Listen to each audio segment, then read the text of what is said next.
peke yetu hatuwezi, wala hatuwezi jambo lolote. Achilie hekima yako Mungu ikaachilie ndani yetu, tukapate kujua na maandiko na yale uliyokusudia tuweze kujifunza. Asante kwa uaminifu wako. Leo tuko kwenye somo lingine katika kipindi hiki cha asubuhi linalomhusu Roho Mtakatifu. Tumekuwa tukijifunza katika ile somo la Yesu Kristo, tumemfahamu jinsi alivyo.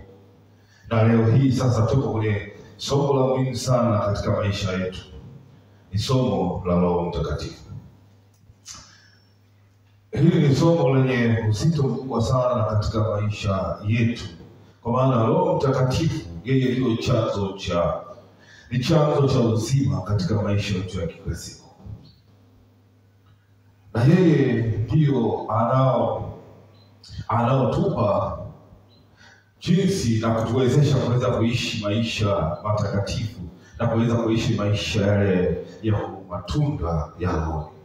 Pasipo huyu Roho Mtakatifu sisi hatuwezi jambo lolote. Na pasipo huyu Roho Mtakatifu sisi hatuwezi kuwa na nguvu yoyote. Pasipo huyu Roho Mtakatifu hata maisha yetu pamoja na ibada inakuwa hiko kavu. Bwana Yesu asifiwe. Lakini kwa nyakati nyingi Roho Mtakatifu amekuwa akifundishwa kwa namna tofauti. Kwa nyakati nyingi Roho Mtakatifu amekuwa akifundishwa au kuelezewa kwa namna tofauti. Wengine au pengine ni kutokana na kutoelewa nafasi ya Roho Mtakatifu na utu ule wa utatu wa Mungu. Hizo ni kutokana na kutoelewa ile nafasi ya Roho Mtakatifu na ule utu wa Roho Mtakatifu katika utatu wa Mungu. Na wengine ni kwa sababu ya namna ya kumueleza kibinadamu, katika mitazamo ya kibinadamu ambao pia inakosa ule msingi wa maandiko. Bwana Yesu asifiwe. Bwana Yesu asifiwe. Na hao wengine sasa tunakuwa tuna mitazamo tofauti. Wengine wakimchukulia na kumueleza Roho Mtakatifu kama upepo au nguvu fulani. Na wengine wakijaribu kumfunua kama nguvu tu fulani ambayo inaweza ikatenda wakati wa ibada. Lakini Biblia inatufundisha nini? Biblia inatufundisha kwamba Roho Mtakatifu ni Mungu kamili. Yeye ni nafsi ya utatu katika zile nafsi tatu za Mungu, kwamba Mungu Baba, Mungu Mwana na Mungu Roho Mtakatifu. Ile nafsi ya tatu, Roho Mtakatifu ni nafsi. Roho Mtakatifu ana hisia, Roho Mtakatifu ana mapenzi, Roho Mtakatifu ana utashi. Bwana Yesu asifiwe. Kwa hiyo Roho Mtakatifu ni somo la muhimu sana katika maisha yetu ya Kikristo. Kwa sababu tunapokosa kumwelewa Roho Mtakatifu, tunakosa kuwa na ushirika wa kweli naye. Ingawa tunamwamini Mungu. Biblia inatufundisha hata kama tunamfahamu, tunamwamini Mungu, lakini tunapokosa kuwa na uhusiano au kumwelewa vizuri Roho Mtakatifu, hatuwezi kuwa na ushirika naye. Hatuwezi kuwa na ushirika naye. Ingawa tunamwamini Mungu na wote tunakuja tunamuomba juu ya Yesu Kristo, lakini tukikosa kumjua, hatuwezi kuwa na ushirika naye. Baadhi ya watu unamchukia Roho Mtakatifu kama ambavyo tumetoka kuzungumza hapa, kama nguvu fulani tu yenyewe ambayo ni nguvu fulani ya ajabu inayotumika wakati wa maombi. Anasema ile nguvu ya maombi tunapokuwa tunaombea, ile nguvu ya maombi ni Roho Mtakatifu. Au kipindi cha uponyaji, kuna uponyaji fulani umetokea, basi wengine wanaamini kama ile nguvu ya uponyaji ni Roho Mtakatifu. Na wengine wanaamini kwamba Roho Mtakatifu ni kitu fulani ambacho kisichokuwa na utu.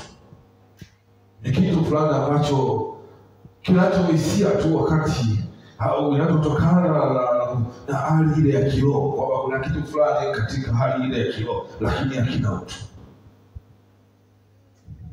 Bwana Yesu asifiwe. Na wengine Chukua Roho Mtakatifu kama upepo au hisia za aina zote zinazohisiwa wakati wa ibada. Tunapokuwa katika ile ibada, upepo au hisia ambazo zinazohisiwa au mtu anaweza kahisi katika wakati ibada inaendelea, basi zile hisia au upepo ni Roho Mtakatifu. Lakini Biblia inatufundisha kwamba Roho Mtakatifu si nguvu peke yake.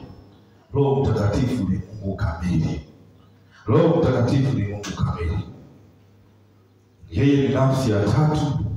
Haina maana kwamba katika nafsi ya tatu kwamba yeye ni Mungu mdogo kidogo.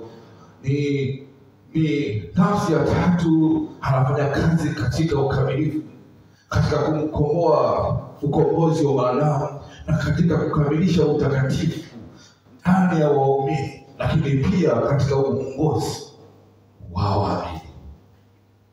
Bwana Yesu asifiwe. Huyu ndio Roho Mtakatifu ambaye anafanya kazi kutimiza mapenzi ya Mungu katika ulimwengu huu, lakini pia ndani ya mioyo ya waumini. Bwana Yesu asifiwe.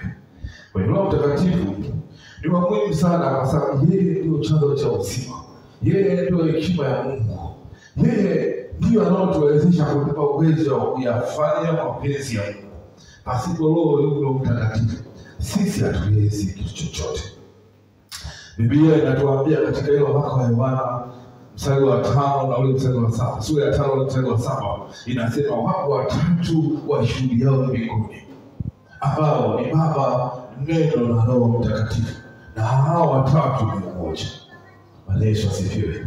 Kwa Biblia sasa inaanza kutambua Roho Mtakatifu kama sehemu ya utatu wa Roho Mtakatifu.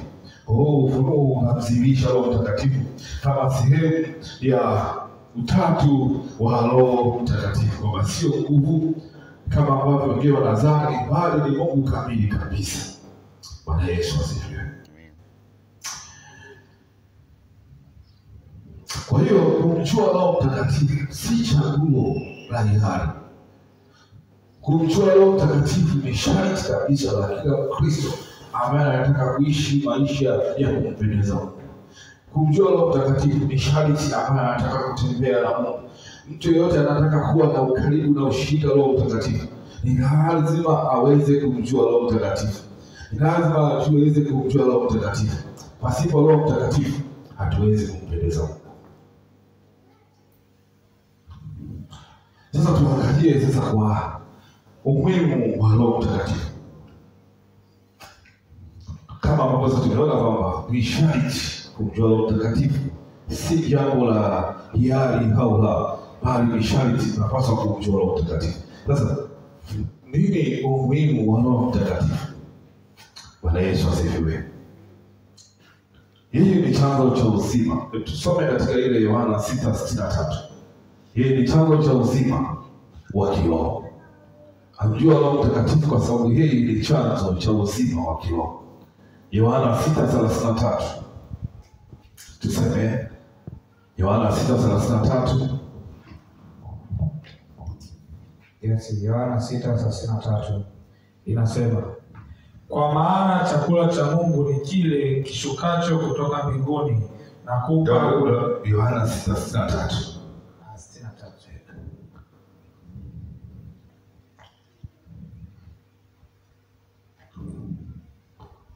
Yohana 6:63. Roho ndiyo itiayo uzima, mwili haufai kitu. Maneno hayo niliyowaambia ni roho, tena ni uzima. Hapo Bwana Yesu wakati anawaeleza wanafunzi wake na pia anatueleza hata sisi, akasema roho ndiye atiayo uzima, wala mwili haufai kitu. Hayo maneno niliyowaambia ni roho na tena ni uzima. Alichokuwa anamaanisha hapa ni kwamba Roho Mtakatifu ndio asili ya chanzo cha uzima. Huu mwili unaouona ambaye ndio asili ya kibinadamu hautokani ile nafasi ya Roho Mtakatifu kwamba na uzima haitokani na juhudi za kibinadamu, haitokani na asili za kibinadamu ile juhudi. Lakini neno hapa linatuambia kwamba haya maneno nilowaambia ni roho na tena ni uzima. Maana roho ndio atiaye uzima. Kwa maana hiyo sasa Roho Mtakatifu ndio chanzo cha uzima wetu, ndio chanzo katika maisha yetu ya kiroho.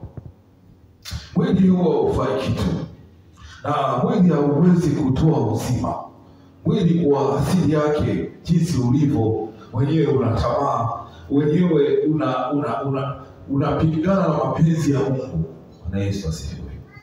Roho Mtakatifu ndio chanzo cha uzima wetu, na yeye ndio nguvu. Ili tuweze kuwa na matokeo ya matunda ya Roho, ni lazima tuweze kuwa na Roho Mtakatifu. Ukiangalia hili neno mstari ule katika Yohana 6:63 anasema Roho ndiye atoaye uzima. Hii inamaanisha kwamba kila aina ya uhai katika maisha ya Kristo inatoka katika Roho Mtakatifu. Kila aina ya uhai ya maisha ya Kristo yanatoka katika Roho Mtakatifu ambaye ndio kila kitu. Kwa matokeo yote ya maisha ya utaua, matunda ya Roho na nguvu katika kanisa, katika maisha binafsi, Roho Mtakatifu ndio chanzo cha huo uzima. Pasipo huo uzima, pasipo Roho Mtakatifu hakuna uzima. Hata tufanye kwa juhudi zetu kwa namna gani, bado hatuwezi kuwa na matokeo. Mstari huu ulikuwa unasema mwili haufaidi kitu. Hii inaonyesha kwamba dini zetu hata ziwe nzuri kwa kiasi gani, pasipo Roho Mtakatifu bado hakuna kitu ambacho sisi tunaweza kufanya. Ibada zetu pasipo upako wa Roho Mtakatifu bado zinakuwa ni kafu. Kwa hiyo Roho Mtakatifu ni wa muhimu sana. Bwana Yesu akasema kwamba mwili haufai kitu, kwa maana zile juhudi zote za kibinadamu, kama Roho Mtakatifu hawezi kuhusishwa, bado hakutakuwa na matokeo. Hata kama bado tunapokuwa kusoma neno la Mungu, lakini pasipo uongozi wa Roho Mtakatifu bado hatuwezi kupata matokeo yale tunayoyataka, kwa sababu mwenye kutoa uzima juu ya lile ndio Roho Mtakatifu. Haiwezi kutoa mabadiliko katika maisha yetu kwa sababu tu Roho Mtakatifu ndio mtoa uzima. Kwa hiyo sasa tunapokuwa tunaendelea kujifunza, tunajifunza Roho Mtakatifu kwa sababu ni muhimu katika maisha yetu, katika kanisa na katika taifa. Katika neno hili lingine lazima leo niliwaambia Roho tena ni uzima. Kwa yeye anaonyesha kwamba lile neno la Yesu alilozungumza ni uzima kwa sababu limesema Roho Mtakatifu. Anasema na neno nililowaambia ni Roho. Roho ndiyo atoa uzima, mwili haufai kitu. Na maneno niliyowaambia ni Roho tena ni uzima. Bwana Yesu asifiwe. Bwana Yesu asifiwe. Tusome tena baadhi ya maandiko yanayowashabiria kwamba Roho Mtakatifu ndio chanzo cha uzima. Ukisoma katika ile Warumi 8 na ule mstari wa 11. Warumi 8 na ule mstari wa 11. Warumi 8 na ule mstari wa 11 kama yanapotuonesha uzima uliopo katika Roho Mtakatifu. Warumi 8:11. Nayo inasema, lakini ikiwa roho yake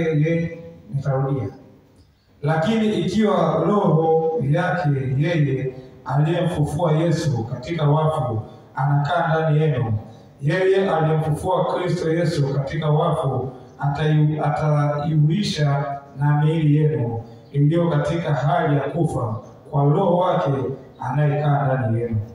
Kwa hiyo Roho huyu aliyemfufua Yesu ndio ataiuisha hata miili yetu iliyo katika hali ya kufa. Kwa hiyo huyu Roho Mtakatifu ambao sisi tunajifunza na tutaendelea kujifunza kwa muda mrefu kidogo ili tuweze kumfahamu, na kila mmoja hapa hatamjua Roho Mtakatifu. Yesu asifiwe. Kwa hiyo Roho ambaye ndio aliyemfufua Yesu katika